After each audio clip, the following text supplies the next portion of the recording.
Vamos mergulhar num experimento mental fascinante. E se a gente pegasse um vilão moderno, super complexo como o Enrico Pucci, e o julgasse pelo código moral de uma obra como O Inferno de Dante?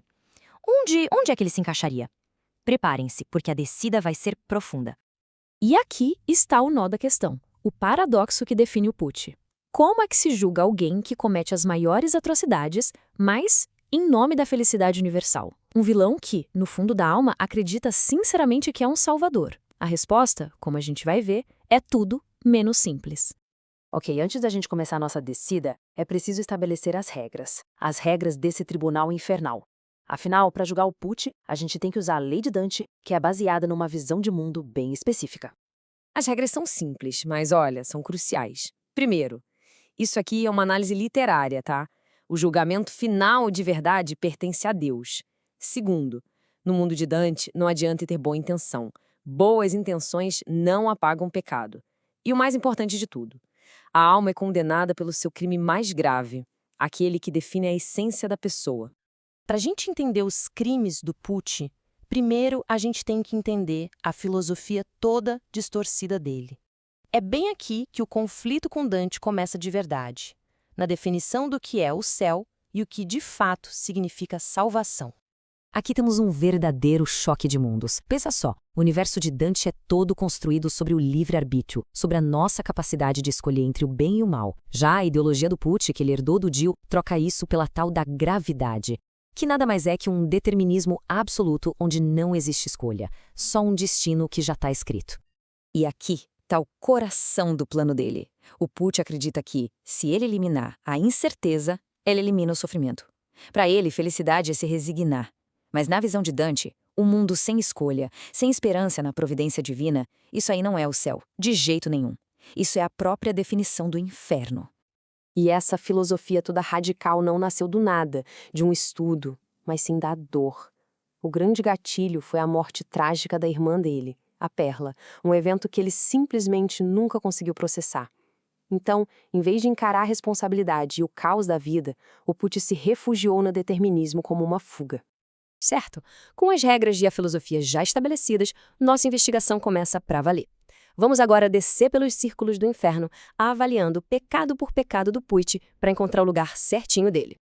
E que ficha criminal, hein? Os pecados do Pucci se espalham por várias categorias do inferno de Dante.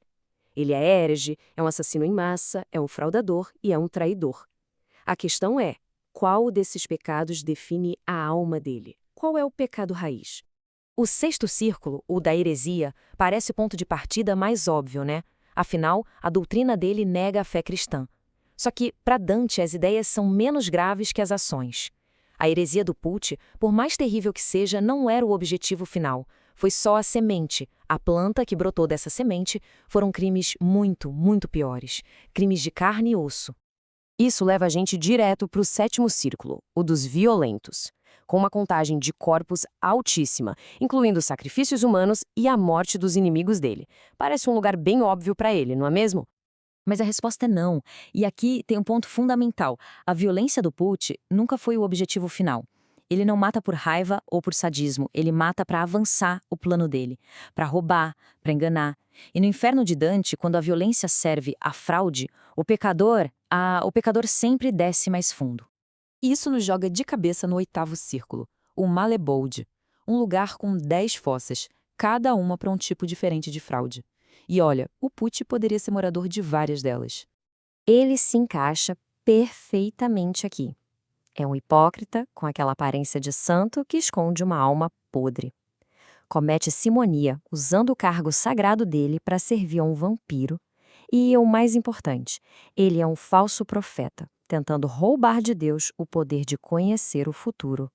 E aqui, a justiça poética de Dante é, nossa, implacável. Os falsos profetas são condenados a andar para sempre com a cabeça virada para trás. Imagina só a ironia. Pucci, o homem obcecado em acelerar o tempo, forçado a olhar eternamente para o passado que ele tentou tanto apagar. A correspondência é assustadoramente perfeita. No entanto, por mais que o oitavo círculo pareça ideal, ele ainda põe a fraude contra estranhos. E os crimes mais sombrios do Pucci foram contra aqueles que mais deveriam confiar nele. E para isso, A gente precisa descer ainda mais. E assim, a gente chega no fundo do poço, o nono e último círculo.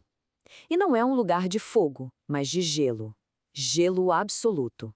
O lago congelado de Cocyto, reservado para o pior de todos os pecados na visão de Dante: a traição. A traição do Pucci é dupla. Ele pertence a Caína, por ter traído o próprio irmão gêmeo, o Weather Report, de uma forma devastadora, íntima. Mas ele também pertence a Judeca, a zona mais profunda de todas, por ter traído seus mestres supremos, Deus, a quem ele jurou servir, e a própria humanidade. E esse é o veredito. Todos os outros pecados dele, a heresia, a violência, a fraude, foram só ferramentas para cometer essa traição cósmica. Ele usou a batina de padre para tentar destronar Deus e escravizar a criação. Esse é o crime que o define. Com o local definido, agora a gente pode delinear a sentença final.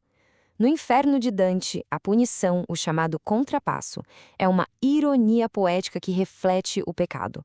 E para o Pucci, o contrapasso é terrivelmente perfeito. É uma inversão total. O homem que queria a velocidade infinita recebe a paralisia absoluta. Aquele que queria eliminar a incerteza do futuro é condenado a uma eternidade de terror do desconhecido. A justiça de Dante é, acima de tudo, perfeitamente irônica. E a punição tem várias camadas. Fisicamente, ele está lá, imobilizado pelo mesmo tipo de força que ele tanto adorava. Psicologicamente, a mente dele é torturada pela mesma incerteza que ele tentou destruir. E, espiritualmente, ele é forçado a reviver o próprio fracasso num loop infinito, a negação final do seu plano para o céu. Assim, o veredito está selado. O destino de Enrico Pucci é o lugar mais profundo e mais frio da condenação, o nono círculo. O lugar reservado para o traidor supremo, aquele que se voltou contra os laços mais sagrados de todos. E a gente termina com essa pergunta para reflexão. A história do Pucci nos força a questionar a natureza do mal. O que será que é mais perigoso? Um vilão que age por um ideal todo distorcido, acreditando na própria justiça, ou aquele que simplesmente busca poder e destruição? A resposta talvez seja o que torna a queda dele tão profunda.